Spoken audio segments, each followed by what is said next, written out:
Hi everyone, it's me Angel. Welcome to my YouTube channel. Tulong pinansyal para sa mga waitlisted na mga lolo at lola. Saang lugar ito? Walang iba guys kundi sa City of Biñan.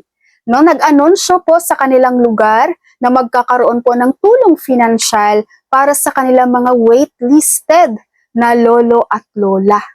Ano ba itong mga waitlisted na ito? Gaya ng sinabi ko guys, marami pong mga indigent senior citizen na nasa waiting list. Kaya until now ay hindi po sila nakakatanggap ng pensyon, no? Yung 6,000 pesos para sa mga indigent senior citizen dahil nasa waiting list po sila. Ang daming waiting list sa buong lugar sa Pilipinas guys, kaya pasurtehan na lang talaga kayo ng namumuno dyan sa lugar nyo.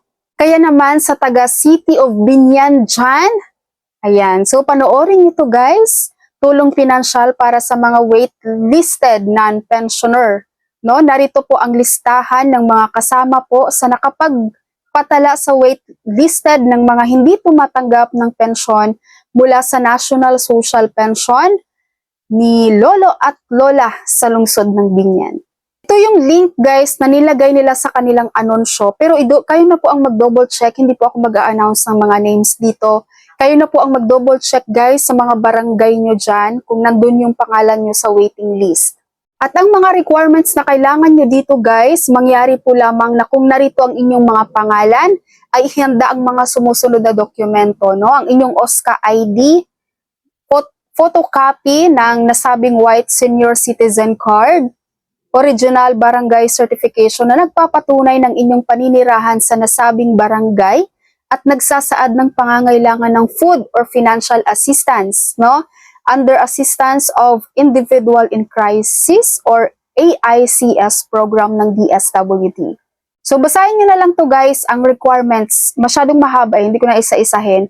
Basta pagbisita nyo sa barangay nyo guys, andun naman yung mga requirements din nakapaskil doon, tingnan nyo na lang. And kung saan ito gaganapin?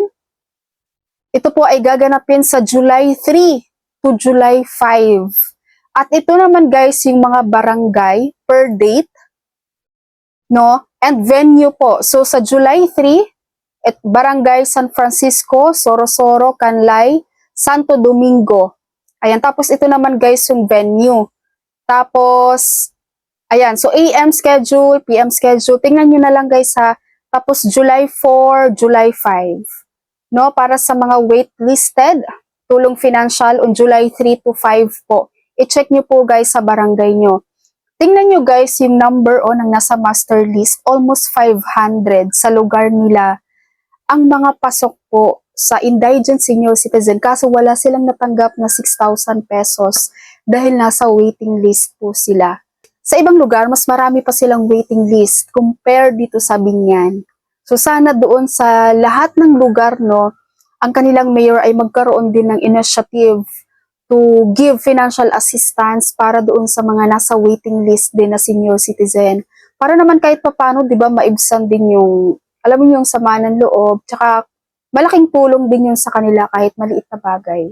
Okay, so taga Biñan City dyan na nanonood guys, kapag kayo ay nasa waiting list, tandaan nyo po meron kayong tulong financial on July 3 to 5.